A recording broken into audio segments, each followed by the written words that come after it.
RK24 news मराठीमध्ये आपलं हार्दिक स्वागत। आपण पाहत आहात धाराशिव जिल्ह्यातील सर्वात विश्वासार्ह आणि लोकप्रिय news channel RK24 news Marathi. बंदोबस्त होता, तिथून पुढे रोड बंदोबस्त उठवला। मला रात्री कळालं, सकाळी यशस्वी झाला। मी खोटं कधीच माहिती देत नाही। आणि तू अटक करायला कोण येणार? तू नुसतं ई, मग तुला मराठी काय असते सांगते ते बाकीचे भेटेत।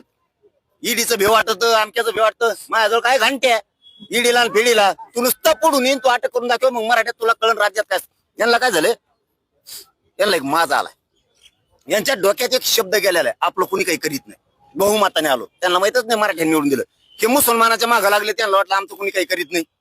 हे धनगराच्या मागे लागलेत, 15 वर्ष झालं फसिलय, त्यांना वाटतं आमचं कोणी काही करीत नाही। मराठ्याला फसिलं, आता दलितांचं बंजारा समाजाला फसवलं, त्यांच्या डोक्यात खुटी आहे। शेतकऱ्याला फसवलं।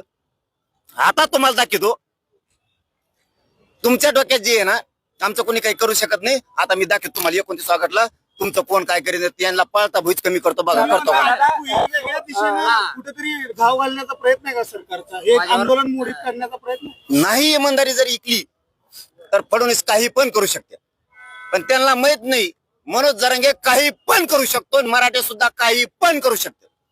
अन्याय सहन करणारे अवलाद आमचे मराठ्यांचे नाही, पक्ष फिक्ष गेले उडत। मराठे काही पण करू शकतात, फडणवीसांनी जर चाल केली तर काही पण।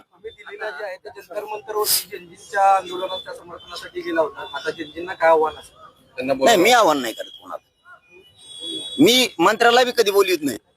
आंदोलनाला बसलो, येतो का भेटायला, ये नाही तर नको येऊ। ज्याचे त्याचे रूल असते, त्यांना यायचं असलं येते ना। आम्हाला वाटलं त्या लेकरासाठी धावायचं, सगळ्या जाती धर्माचे लेकर आम्ही धावलो दिल्लीपर्यंत, ते ज्यांनी त्यांनी ठरवायचं असतं। आव्हान करून असं बळच कोणाला यायचं नसेल तर आपण बळच या का म्हणायचं।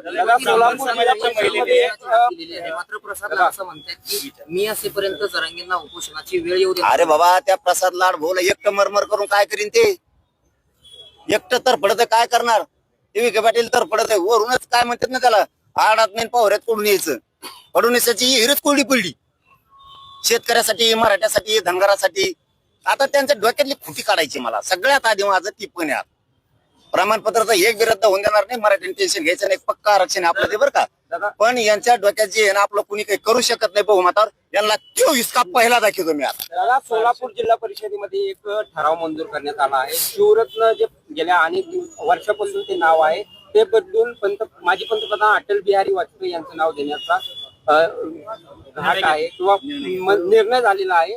मात्र आपण पाहतोय की विरोधी पक्षांकडून याला कडाडून विरोध केला जातो। शासन निर्णय आहे का? मी ते समजून घेतो सोलापूरच्या यांच्याकडून। शासन निर्णय असेल तर बोलतो मी, ठीक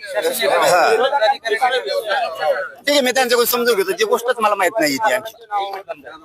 मी सोलापूर जिल्ह्याच्या बांधवाच्या पाठीशी राहणार, फक्त मी त्यांच्याकडून समजून घेतो काय प्रश्न आहे। माहितच नाही, एखादा शब्द माझ्याकडून जावा आणि त्याचा दुष्परिणाम व्हावा। ब्राह्मण महिलेने ओबीसी सर्टिफिकेट काढून त्याचा लाभ घेतला, ते बी कळालं मला आज। कळालं का मला तुळजापूरमध्ये कळालंय। मी संध्याकाळी ते रितसर निवेदन दिले ते बघतो, आणि फडणवीसांनी तिथे बी काय केलं हे बघतो। मराठे डोळे उघडा, जागे व्हा, बर्बाद होऊन जाते लेकर पक्षाच्या नादात। विसरू नका, घर सोडायचं शिका। तुम्हाला घर सोडावेच लागणार आहेत मराठ्यांना। तुमच्या अंगात मराठ्याचं रक्त खेळू द्या। 29 ऑगस्टला मराठ्यांच्या गाड्या घरी राहता कामाने, अख्खे मराठी अंतरवाली। दादा, प्रवीण दरेकरांनी तुमच्यावरती टीका केलेली आहे, ते तुमच्या अक्कलच काढलेली आहे त्यांनी। नाही, त्याचं कसं झालंय बरं का, ते येशीच्या आता आलाच नाही, ते गावखोरीचे, त्याला जास्त हागंदारी जास्त सवय त्याला, त्यामुळे त्याला काय करावं।